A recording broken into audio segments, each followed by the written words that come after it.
pong sumasa inyo ang programang Ang Iglesia ni Cristo. Nawa ay nasa mabuti po kayong kalagayan kasama ng inyong pamilya.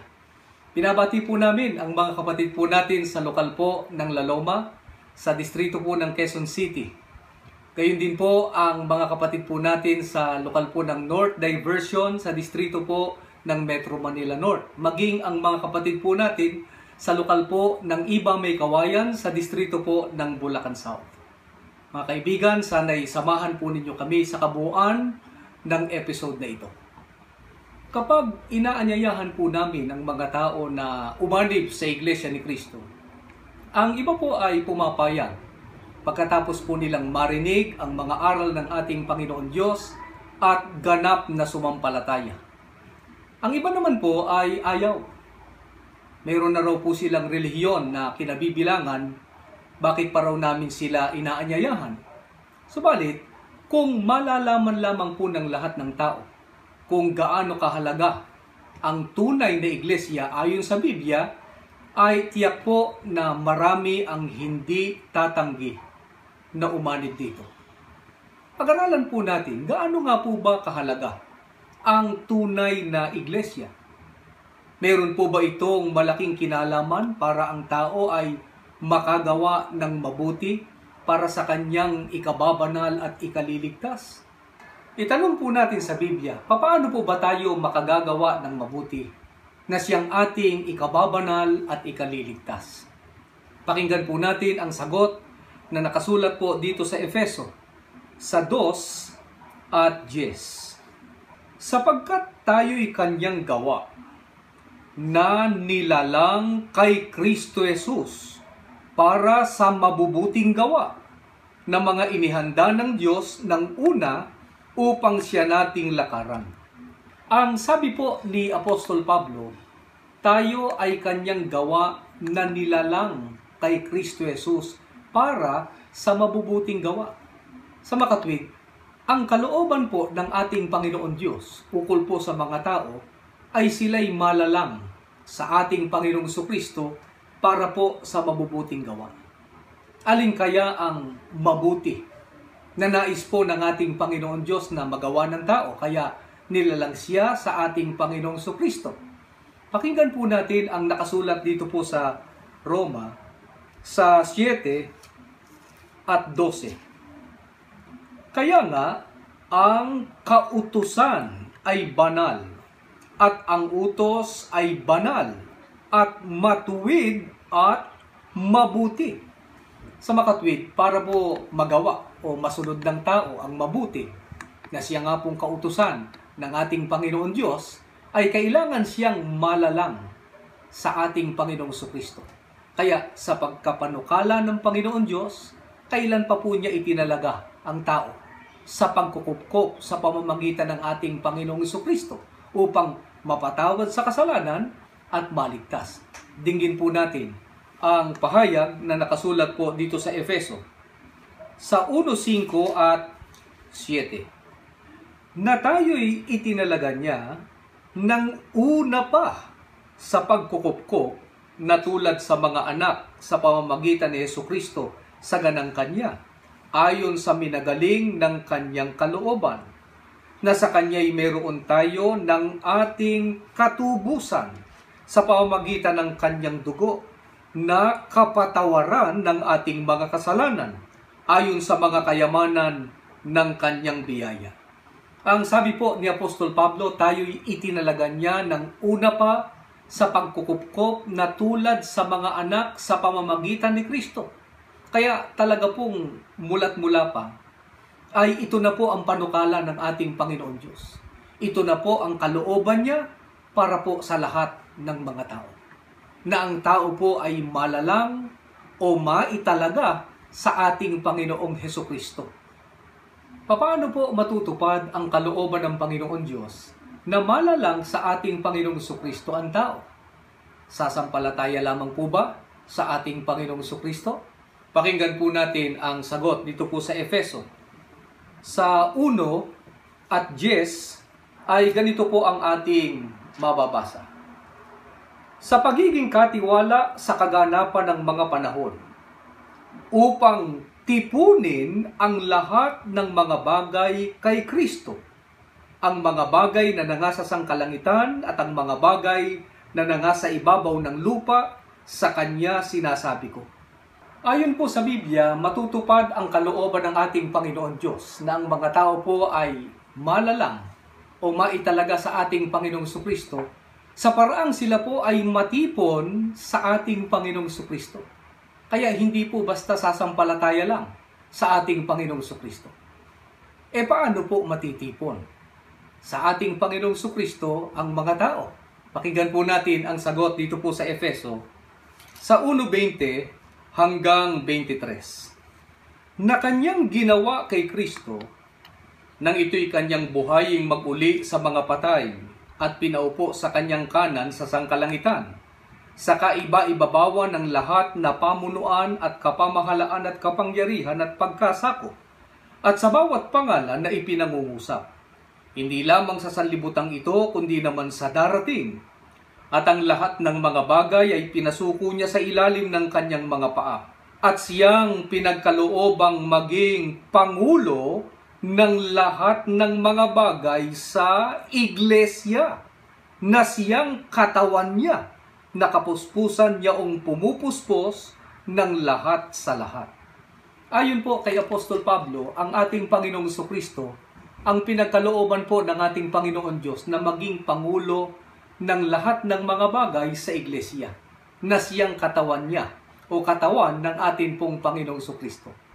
Sa makatwid, upang matupad po ang kalooban ng Panginoon Diyos na matipon ang lahat ng tao sa ating Panginoong Kristo, ay kailangang ang mga tao po ay maging kaanib sa iisang Iglesia na katawan ng ating Panginoong Kristo. Kaya kapag ang tao po ay wala o hindi kaanib sa Iglesia na pinangunguluhan ng ating Panginoong Kristo, ay hindi po niya natugunan ang layunin ng Panginoon Diyos sa pagkakalalang sa Kanya. At yayamang ang tunay na Iglesia ay katawan po ng ating Panginoong Kristo. Ano po ang pangalan na itinawag dito ng mga apostol? Pakinggan po natin sa Roma sa 16 at 16. Magbatian kayo ng banal na halik. Lahat ng Iglesia ni Kristo ay bumabati sa inyo. Ang Iglesia po na katawan ng ating Panginoong Kristo ay tinawag ng mga apostol na Iglesia ni Kristo. Ang katumbas po ng Iglesia ni Kristo ay katawan ni Kristo. Kaya upang ang mga tao po ay matipon sa ating Panginoong Kristo o malalang sa Kanya, ay kailangan pong ang tao ay maging sangkap ng Kanyang katawan o maging kaanib po sa Iglesia ni Kristo. Sa makatwid, ang ating Panginoon Diyos po mismo ang may kalooban na ang lahat ng tao ay maging kaanib sa Iglesia ni Kristo. Ang mga tao pong hiwalay sa Iglesia ni Kristo ay hiwalay sa katawan niya o hiwalay kay Kristo at hindi po nakaganap sa kalooban ng Panginoon Diyos.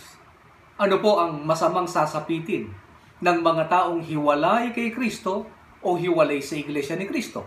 Pakinggan po natin ang nakasulat po dito sa Efeso sa 2 at 12.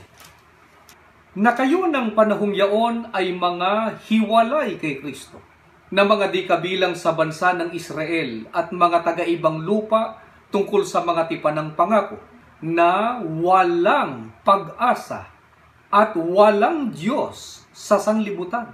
Ang mga hiwalay kay Kristo o hiwalay sa Iglesia ni Kristo ay wala pong pag-asa at walang Diyos. Sa makatwid bagay, walang karapatang dumiyos sa tunay na Diyos. Bakit po ba nawala ng tao ng karapatang dumiyos sa tunay na Diyos? Kaya kailangan nga pong malalang kay Kristo o maging kaanib sa Iglesia ni Kristo ang tao. Pakinggan po natin ang sagot dito po sa Kolosas sa 1 at 21. At kayo ng nakaraang panahon ay nangahihiwalay at mga kaaway sa inyong pag-iisip, sa inyong mga gawang masasama. Buhat po nang ang tao ay mahulog sa pagkakasala o mga gawang masama, ay itinuring na po ng ating Panginoon Diyos na kaaway ang tao. Kaya ang hindi maaasahan ng mga taong hiwalay sa ating Panginoong Kristo o o hindi po kaanib sa Iglesia ni Kristo? Pakinggan po natin. Dito po sa Kawikaan, sa 1 at 28. Kung magkagayoy, tatawag sila sa akin, ngunit hindi ako sasagot. Hahanapin nila akong masikap, ngunit hindi nila ako masusumpungan. Sa makatwid, mga kaibigan, isa po sa mga dahilan kaya sinabing walang pag-asa ang mga hiwalay sa Iglesia ni Kristo ay sapagkat hindi po nila maaasahan ang pagsagot ng Panginoon Diyos sa kanilang pagtawag. Maaring maitanong po ninyo, bakit sinabing walang Diyos ang mga hiwalay kay Kristo o hindi kaanib sa Iglesia ni Kristo? Gayong sila naman po ay nagsasagawa rin ng paglilingkod at may relihiyon po silang kinaaniban. Pakinggan po natin ang nakasulat dito po sa Isayas.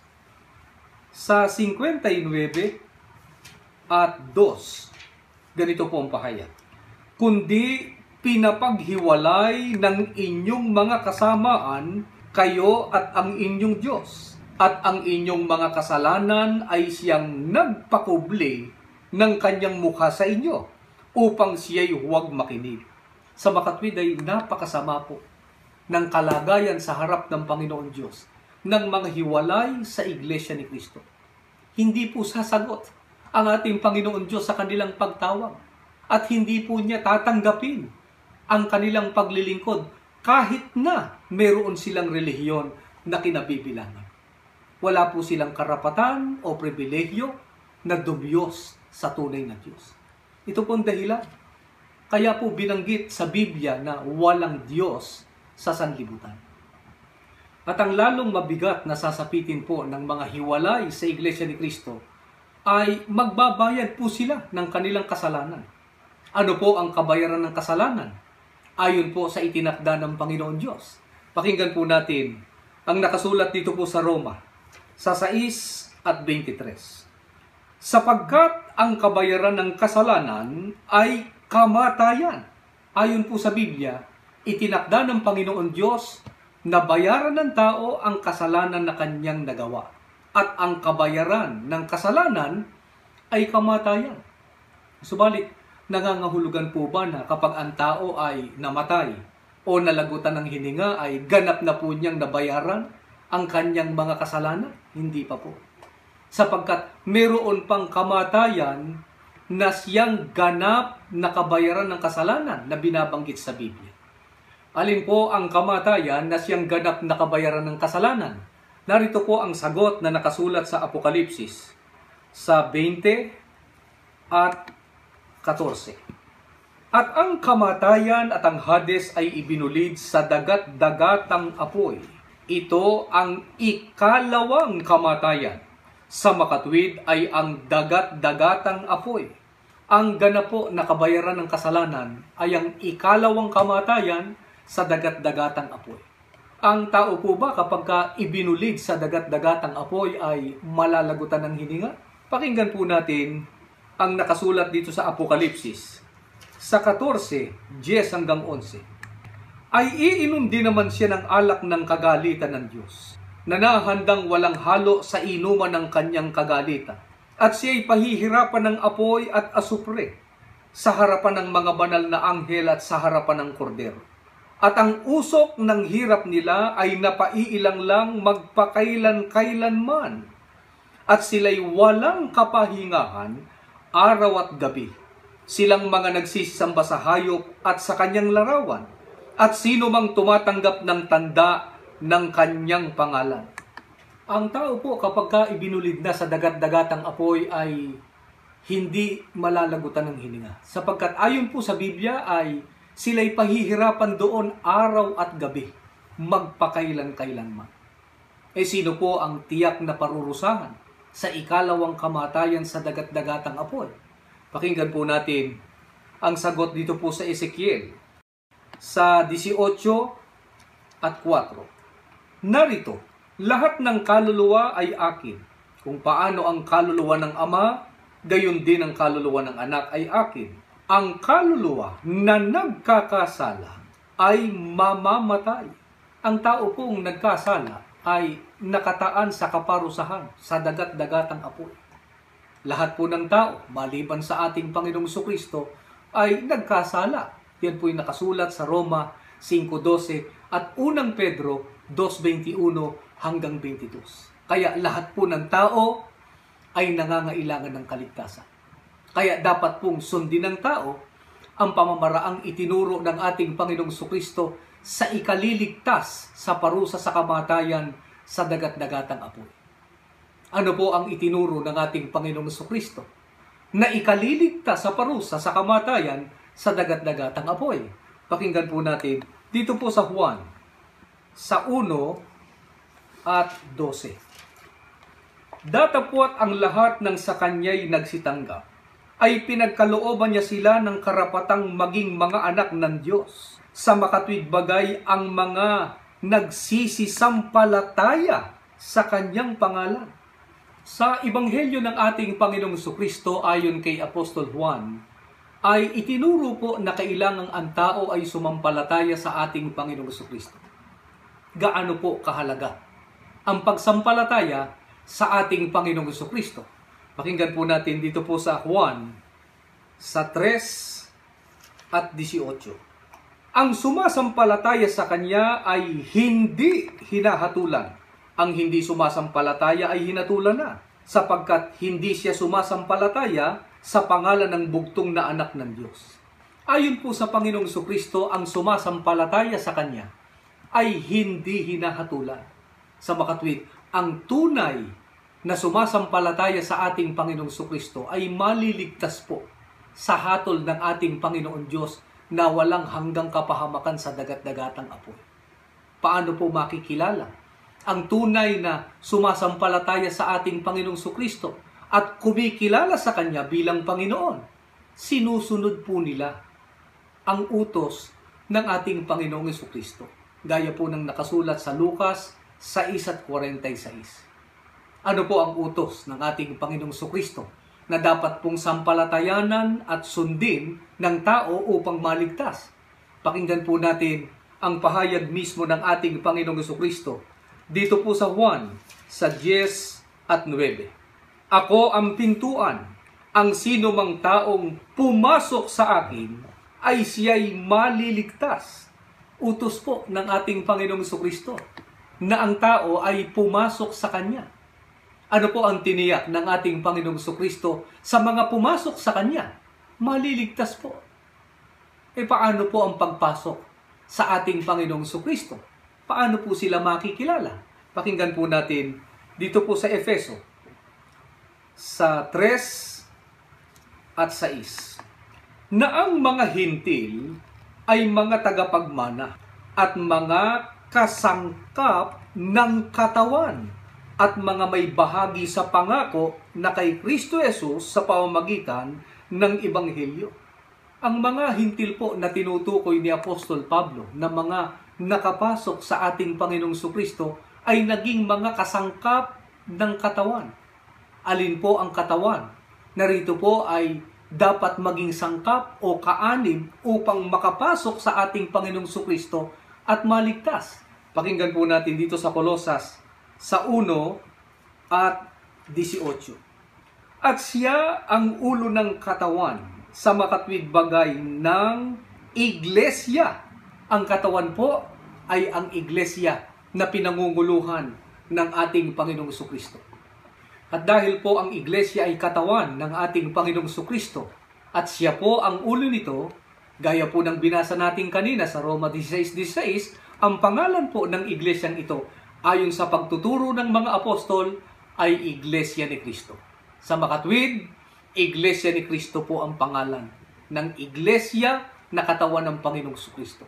Hindi po kami ang may pahayag nito, kundi binasa lamang po namin ang pahayag ng mga apostol na nakasulat po sa Biblia.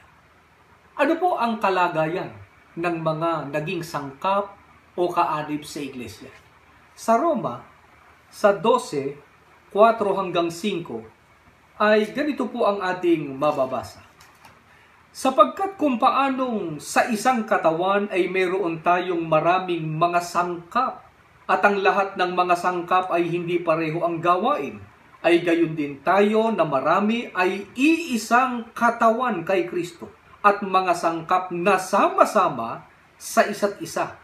Ang mga sangkap po o kaanib sa katawan o iglesia ay nagsama-sama o natipon sa iisa pong organisasyon na ito nga po ang Iglesia ni Kristo. Hindi po ba't ito nga po ang kalooban ng ating Panginoon Diyos na itinuturo ng Biblia para po sa lahat ng mga tao? Na kailangang ang lahat po ng mga tao ay matipon sa ating Panginoong Kristo upang malalang at maitalaga sa Kanya? At ano pa po ang banal na katwirang itinuturo ng Biblia? Kung bakit kailangang umanib ang tao sa Iglesia ni Kristo para maligtas? Pakinggan po natin ang sagot dito po sa Efeso sa 5 at 23. Sapagkat ang lalaki ay pangulo ng kanyang asawa, gaya naman ni Kristo na pangulo ng Iglesia, na siya rin ang tagapagligtas ng katawan. Kapag ka po ang pag-uusapan ay kaligtasan, ay talagang kailangan na ang tao ay maging kaanib sa iglesia na katawan ng Panginoong Kristo. Bakit po? Sapagkat ito po ang ililigtas ng ating Panginoong Kristo. Maaari pong itanong ng iba, hindi po ba't ang mga kaanib sa iglesia ni Kristo ay nagkasala rin? Kaya dapat din pong magbayad ng kanilang kasalanan na ikalawang kamatayan sa dagat-dagatang apoy. Mga kaibigan, totoo pong nagkasala rin ang mga kaanib sa Iglesia ni Kristo. Subalit, ano po ang ginawa ng ating Panginoong Kristo sa Iglesia ni Kristo? Pakinggan po natin ang nakasulat dito po sa Gawa, sa 20 at 28. Ingatan ninyo kung gayon ang inyong sarili at ang buong kawan. Narito'y hinirang kayo ng Espiritu Santo na mga katiwala upang pakanin ang Iglesia ni Kristo na binili niya ng kanyang dugo. Maliwanag po na nakasulat sa Biblia na ang binili o tinubos ng dugo ng ating Panginoong Kristo ay ang buong kawan at hindi po ang buong sangkatauhan. Ang kawan po na tinutukoy na tanging tinubos ng dugo ng ating Panginoong Kristo, ayon din po sa talatang ating binasa, ay ang Iglesia ni Kristo. Dahil po sa ang Iglesia ni Kristo, ang tinubos ng dugo ng Panginoong Kristo, ay ano po ang biyayang kanilang natamo at ano po ang karapatan na ipinagkaloob sa kanila ng Panginoon Diyos. Pakinggan po natin ang nakasulat dito po sa Hebreo, sa 9:14 hanggang 15. Gaano pa kaya ang dugo ni Kristo, na sa pamamagitan ng Espiritu na walang hanggan ay inihandog ang kanyang sarili na walang dungi sa Diyos, ay maglilinis ng inyong budhi sa mga gawang patay upang magsipaglingkod sa Diyos na buhay. At dahil dito'y siya ang tagapamagitan ng isang bagong tipan upang sa pamamagitan ng isang kamatayan na ukol sa ikatutubos ng mga pagsalangsang na nasa ilalim ng unang tipan, ang mga tinawag ay magsitanggap ng pangako na manang walang hanggan. Ang mga kaanib po sa Iglesia ni Kristo, palibhasay tinubos ng dugo ng ating Panginoong Kristo, ay nalinis na po o napatawad na sa kasalanan. At pinagkalooban po ng ating Panginoon Diyos ng karapatan na makapaglingkod sa Kanya. Kaya ano na po ang kalagayan sa harap ng Panginoon Diyos ng mga natubos ng dugo ng ating Panginoong Kristo o ng mga kaanib po sa Iglesia ni Kristo. Pakinggan po natin dito po sa Roma, sa 3 at 24. Palibasay, inaring ganap na walang bayad ng kanyang biyaya sa pamamagitan ng pagtubos na nasa kay Kristo Jesus. Hindi na po kaaway ang pagtuturing ng ating Panginoon Diyos sa mga tinubos ng dugo ng ating Panginoong Kristo, kundi mga inaring ganap na, katumbas po ng napatawad o binanal na. Dahil dito, ano na po ang natitiyak ng mga kaanib sa Iglesia ni Kristo? Pakinggan po natin ang nakasulat dito po sa Roma, sa 8 at 1. Ngayon nga'y wala ng anumang hatol sa mga na kay Kristo Jesus. Ayon po kay Apostol Pablo, ang mga na kay Kristo Jesus ay wala ng anumang hatol. Sino po ang mga na kay Kristo Jesus na wala ng anumang hatol dahil napatawad na po sa kasalanan? Ang mga nasa katawan ng ating Panginoong Kristo o kaanib po sa Iglesia ni Kristo. Aling hatol po ang tinutukoy na hindi na po ihahatol sa mga kaanib sa Iglesia?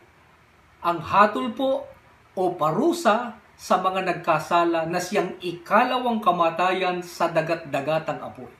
Kaya ang binabanggit po sa Efeso 1:7 at 5 na binasa po namin sa inyo kanina na ang tao po ay kukupkupin ng Diyos sa pamamagitan ng pagtubos ng Panginoong Kristo ng kanyang dugo upang mapatawad ang mga kasalanan ay matatamo lamang po ng tao sa loob ng Iglesia ni Kristo. Ito po ang banal na katwiran kung bakit dapat na maging Iglesia ni Kristo ang lahat po ng mga tao. Ito po ang katotohanan ng itinuro ng ating Panginoong Kristo at ng mga apostol na nakasulat sa Biblia. Kaya ito rin po ang katotohanan ng itinataguyod ng Iglesia ni Kristo na ngayon po ay naglilingkod sa inyo sa programang ito. Pinangungunahan po kami ng aming tagapamahalang pangkalahatan, ang kapatid na Eduardo V. Manalo, na patuloy na ipalaganap ang katotohanan ito sa lahat ng mga tao sa buong daigdig kahit sa panahong ito ng matinding krisis. Ang Panginoon Diyos po ang may kalooban na tayong lahat ay magsama-sama sa Iglesia ni Kristo upang matupad ang kanyang panukala mula't mula pa na tayo po ay malalang sa ating Panginoong Kristo sa paraang maging sangkap o maging kaanib sa kanyang katawan o iglesia. Sa loob po ng iglesyang ito, magagawa ng tao ang tunay na pagsunod sa mga utos ng Panginoon Diyos o ang paggawa po ng mabuti. Dahil po sa pagtubos ng dugo ng ating Panginoong Kristo, ay narito po ang kapatawaran ng kasalanan at ang karapatan sa paglilingkod sa ating Panginoon Diyos. Dumaraan man po ngayon sa matinding pagsubok, ay may dakilang kapalaran na naghihintay sa mga kaanib sa Iglesia ni Kristo. Ang kaligtasan at pagmamana ng buhay na walang hanggan sa kaharian ng ating Panginoon Diyos sa langit. Tayo po ay mananalangin.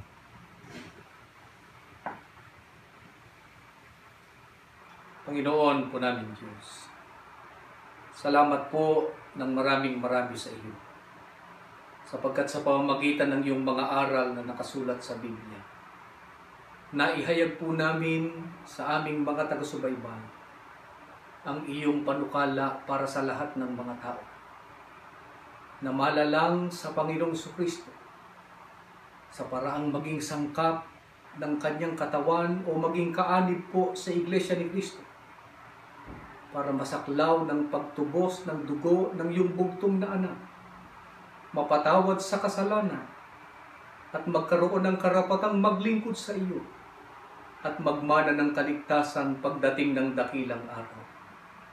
Sa ganitong biyaya at kapalaran, nais po naming makasama ang aming mga kababayan, ang aming mga kapwa-tao at ang aming mga taga-subaybay na hindi pa po namin kapananampalataya. Sana'y makasama po namin sila sa loob ng iyong banal na iglesia, sa tunay na paglilingkod sa iyo, at sa pagmamana po ng iyong mga pangako. Panginoong Kristo, patuloy mo po kaming ipamagitan sa ating Ama, at papagtagumpayin mo pa pong lalo ang mga gawain ng iyong banal na iglesia. Ama, sumasampalataya po kami. Lagi mo pong pagpapalain ang iyong pamamahala at ang kabuuan ng iyong banal na iglesia. Hinihiling po namin ang lahat sa pangalan po ng Panginoong Hesukristo na aming dakilang tagapagligtas. Amen.